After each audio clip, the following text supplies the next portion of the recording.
Hi, welcome to my channel. My name is Anne and today I'm giving you my TBR for the Magical Readathon Orilium Spring Equinox edition. If you've seen my previous TBR video, you know that I have already been preparing for this readathon in March, which means that I've basically been building my character for the readathon in April, because this is the big readathon. I'm not going to explain it all because then this video would be very long, and also G, who hosts this readathon, does a much better job than I do because she invented an entire world for this readathon and an entire school and an entire magic system for this readathon to take place in. So I'll just leave a link to her video up above and down below. But basically what we're doing in April is attending our first semester at Orilium Academy. And we're doing exams because of that too, which doesn't sound like fun, but it is a lot of fun in this readathon at least. The first part of this readathon took place last year in September, I think, when we went through the novice path to prove ourselves worthy of going to Orilium Academy.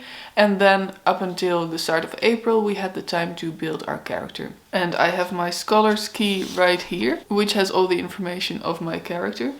I was very unoriginal and I just named my character Anne, because that's my name and I figured I really want to attend Orilium Academy. My guild is the Archivists, which was determined after the first readathon based on decisions I've made in certain situations. I had most in common with the Guild of the Archivists, and I am a wilding character and I'm from the province of Eartheria and I'm an earthling. And this readathon in April is the first time that we're going to work on our calling. G made an entire booklet full of callings like she did previously with the careers. And I decided that I want to be a scribe when I am done at Orilium Academy, which basically means that I'll be working in libraries and research facilities all throughout Eldia, and I'll devote my time to recording and storing magic in texts. And this is very important because this can transfer the most powerful spells and magic to parchment. And it says down here, it is thanks to scribes that we can record and control magic. Their work has allowed Eldia to flourish. So that sounds like a really good calling for me. I'd love to become a scribe. It seems to fit with the archivists and it also really fits with my magical conduit, which I determined in the readathon that took place this month, the week-long readathon. My conduit is a spell book. So yeah, I'm really excited about this. And I just wanted to show you the amount of work that G puts into this readathon. There are like 14 of these, 14 different callings, all with their own text and their own images. So yeah, it's amazing. But in order to become a scribe, I have to hone certain skills and I have to become ready for that work. So I have to follow certain courses. And for the scribe, the compulsory courses are elemental studies, spells and incantations, inscription, lore and restoration. So 5 courses, which means 5 reading prompts to follow. So I'll just go through them now and show you the books I've chosen for these. The first one, like I said, is Elemental Studies, and the course focus is Basics of Air Dynamics, and the reading prompt for that is to read a book under 100 pages. I don't have a physical book under 100 pages that I want to read with me right now, but I have 2 options for this. I'm either going to read Galatea by Madeline Miller, which is a short story that she published, I think, a month ago. I'm not sure yet if I'm going to get it on Kindle or if I'm going to buy the physical thing, because it's a very small booklet and it's quite expensive for what you get for it, so I'm not sure yet. But I love Madeline Miller's writing. I really love Circe and the Song of Achilles, so I was excited to find out that she has released another short story, also within the Greek mythology realm. I'm not exactly sure what Galatea is about because I'm not really familiar with her myth or which myth she originates from, but I am excited to read it. And the other option is to read a Dutch book, because in April, from the 9th until the 15th of April, we've got National Book Week in the Netherlands. And in the Netherlands we have National Book Week every year, and it's a big thing in bookstores.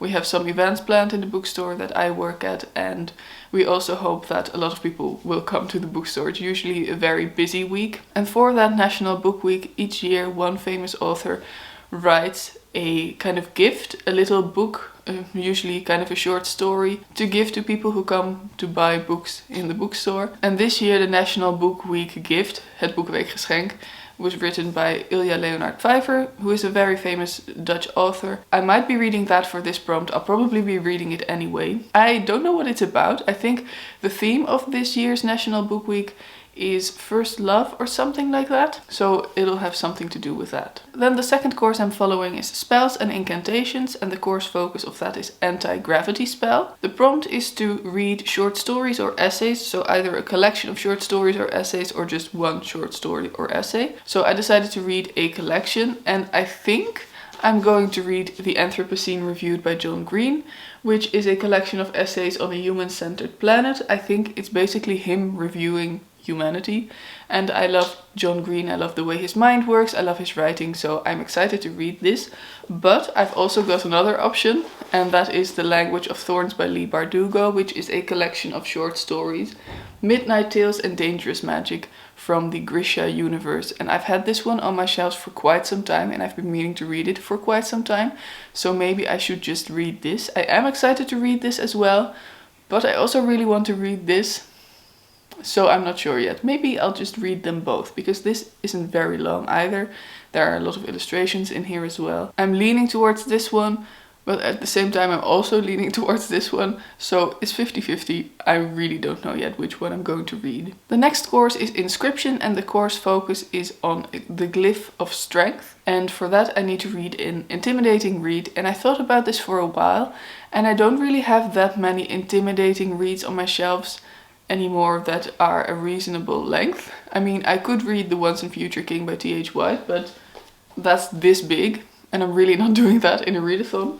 So I decided to look at it another way, and I came up with Conversations with Friends by Sally Rooney. This isn't a long book. I don't think it's a very difficult book. I did read Normal People by Sally Rooney and I really enjoyed it, but for some reason I've been putting off reading this one for a long time. I think I bought it quite soon after finishing Normal People, which was in 2019, I think, and I was really planning on reading it soon, but I've just put it off, and now we're in 2022 and I still haven't read it. And I think that's because Normal People was quite heavy in terms of events and things that happened and how the characters were feeling, and I think because of that, Conversations with Friends is a little bit intimidating to me. I'm just assuming it might be kind of a heavy book, just like Normal People, but I do really want to read it, so I'm choosing this one for the intimidating read, and I think it definitely fits. The next school of magic I'm following a course in is Lore, and the course focus is Myths Most Known, and the reading prompt for that is mythology inspired. And for that I've chosen to read a book that's inspired by Greek mythology, and it's Medusa by Jessie Burton. I actually bought this book a few days ago explicitly for this reading prompt, because I've been eyeing it in the bookstore for a long time now. It's a young adult retelling of Medusa, the girl behind the myth, it says, and it's full of these beautiful illustrations along with what I'm hoping will be a great story. So it just looks really pretty, and it seems like a great read for a readathon as well, because I don't think it will be that long. I don't think I'll have a hard time getting through it at all. And I'm just really intrigued by this. I've heard some good things about it. I think Jean from Jean's Thoughts really loved it, but I'm not entirely sure, so don't quote me on that. And it just looks really, really pretty, so I'm really excited to read this. Of course, it's about Medusa, who was exiled to a far-flung island by the whims of the gods, very similar to Circe, I think. And she has little company except the snakes that adorn her head instead of hair. But when a charmed, beautiful boy called Perseus arrives on the island, her lonely existence is disrupted with the force of a supernova, unleashing desire, love, and betrayal. And in the myths, I think Medusa is kind of a villain, but this seems to really tell her side of the story, which I always really enjoy. And then the last course I have to take is within the School of Magic of Restoration, and the course focus is Curing Wounds, and the prompt for that is to read a book that features healers. And for this I've chosen The Flames of Albion by Jean Z. Menzies, and this is actually Jean from Jean's Thoughts. She's written this and I've been wanting to read it for a while. I just recently bought it because she put it on sale because of her birthday. She actually self-published this book and her mother made the cover, which is really nice, I think. And it's a cozy fantasy, I think, kind of.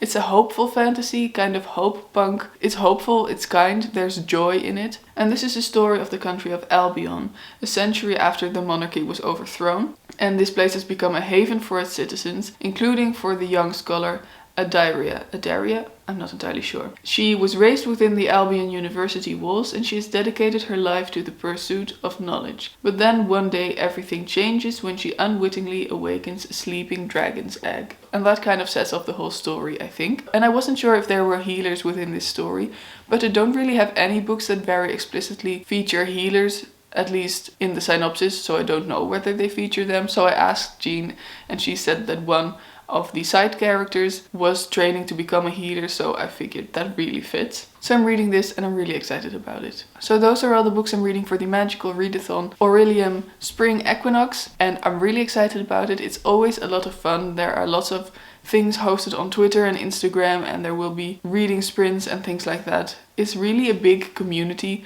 I watched the announcement video for this readathon, which came out a couple of days ago, when it premiered, and there were like 800 people watching, so it's really just a fun thing to do with the book community, and everyone is always so happy and excited about it, so it really makes me happy as well. So that was that for this TBR video. I hope you enjoyed this video. Down below in a comment please let me know if you're participating in a Magical Readathon, and if so, what calling are you going for, and if you're not participating, please let me know one book you're planning on reading in April. And please like this video if you liked it, and subscribe to my channel if you want to see more of me in the future.